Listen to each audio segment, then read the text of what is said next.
Stoveleg Media, igniting conversation.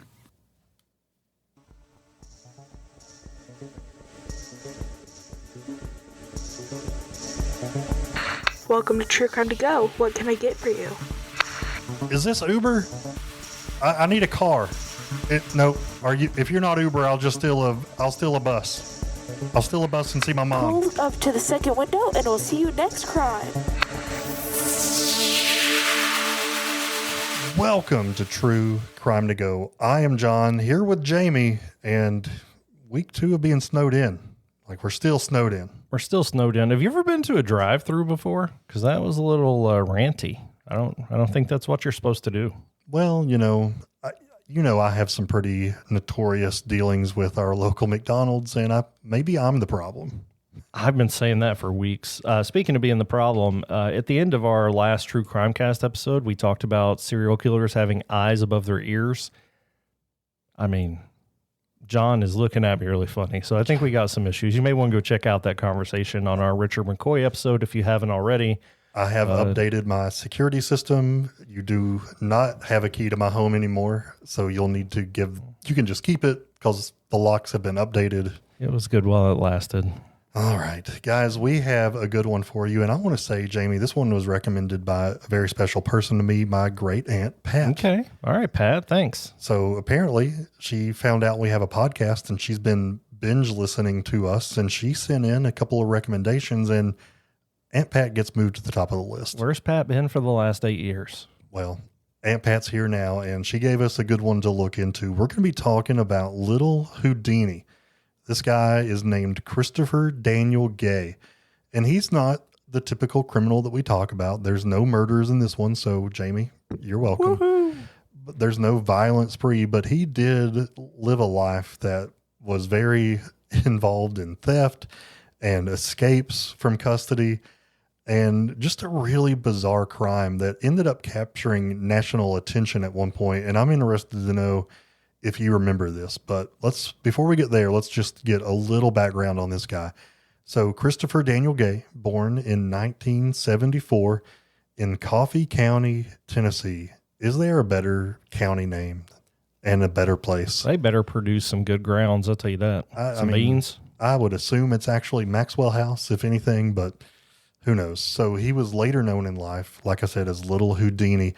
He made a name for himself as a guy who was a habitual car thief and also had multiple escapes from law enforcement. So, Jamie, why don't you get into the situation that we're talking about today that made him kind of famous nationwide?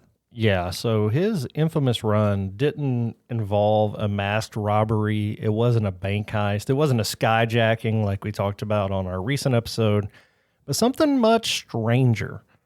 While he was on the run, he stole the tour bus from country music star Crystal Gayle. Are you familiar with Crystal? I am familiar with Crystal. I'm from the country. Well, see, maybe I know her if I listened to one of her songs. Crystal Gayle t-shirt in Ricky Bobby's movie, Talladega Nights. If I'm not mistaken, Jamie, she was the sister of the legendary Loretta Lynn. Okay. So definitely know that name if you're from the country. Somebody fact check us. Yeah, definitely. In January 2007, Gay escaped custody with a simple human motive. He was going to see his mother, who was battling cancer and essentially on her deathbed. But what happened next is right out of a movie. He commandeered several stolen vehicles, including not only Crystal Gayle's tour bus, but a Walmart truck, in his attempt to make it home to see his mom. Now, I get it that this guy was a serial thief, John, but I love my mama. I kind of get it. He was in custody and fled, and he knew if he was found, he was going to be put away. So you got to go see your mama, especially if she's sick. So Absolutely. I get it. It was after that Walmart truck, he eventually ended up with Crystal Gayle's tour bus. Crystal Gayle, as far as I know, was not on the bus. So it wasn't like he had her bus and her as a hostage, but he wanted to make it home to see his mama. So while he's driving the singer's tour bus, he ended up, by the way, this was stored in a Nashville garage, and he ended up driving this thing to pretty popular NASCAR event down in Daytona, Florida. He actually made it inside the track, Jamie. They were about to have a race. So he ended up parking beside Jeff Gordon's truck. Dang. And while he was there, he was parked beside Jeff Gordon rather, but he pretended to be the crew and the bus driver for Tony Stewart, which is another really famous NASCAR driver. I know most people have really strong opinions on Jeff Gordon, so I assume that struck a chord with those NASCAR fans out there. Yeah, this was at the Daytona International Speedway.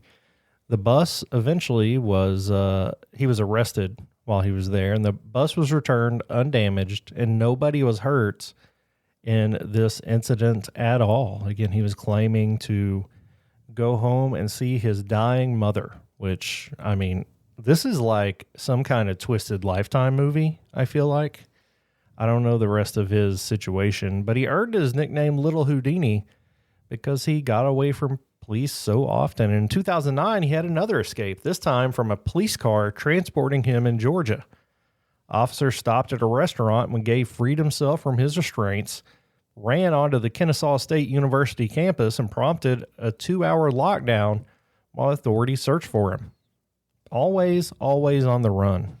I would never volunteer for a detail transporting this guy because you just never know what Houdini's going to do or how he's going to get out. Right. But, I don't know. Jamie, I'm sorry if you said it and I missed it, but when he was taken into custody after stealing Gail's tour bus, his mama legitimately was sick and he did not get to go to her funeral when she passed. And, it might sound cold and heartless, but rightfully so. Again, you just could not trust the guy to stay where he was supposed to be. And I wouldn't feel comfortable taking him out after he had escaped and ran and stole a bus and ended up on Daytona's International Speedway. His story continued to fly through the media. Tim O'Brien, which is a Grammy-winning bluegrass artist, wrote a song called The Ballad of Christopher Daniel Gay, which captured the strange and poignant story that we've covered here. Rapper Sage Francis released a track titled Lil Houdini, which discusses the man's escapes and his tries to explore the emotional motivations behind them. So Sage Francis getting pretty deep there. It's been on World's Dumbest Criminals. I Almost Got Away with It. So to answer your question from earlier, yes, I do remember this happening. It was absolutely wild. And in the course of this episode, I have confirmed Crystal Gale is Loretta Lynn's little sister. I finally got a random fact correct. That was good. That was great. I mean, I didn't know that. My great Aunt Pat told me that, and I just remembered it. You didn't have to say that. I got to give my Aunt Pat credit. It's an inside thought. Got to give her credit. No, I do remember this absolutely wild story. And this isn't like it happened in the 80s.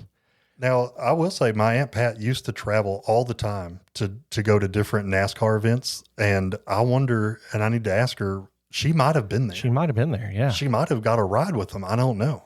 Maybe that's how she knows about this. Was she with him? I don't know. But no, this is a great story for what we do here on True Crime to Go. Fascinating crime in 10 minutes or less. We love you guys. I love you, Aunt Pat. And until next crime. That's not how we end these. I just wanted to say I love you, Aunt Pat. Would you like crime with that?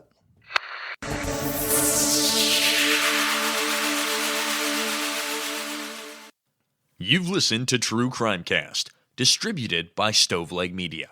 Check out stoveleg.com to find out more about your hosts and to find other podcasts to listen to. Stoveleg Media, igniting conversation.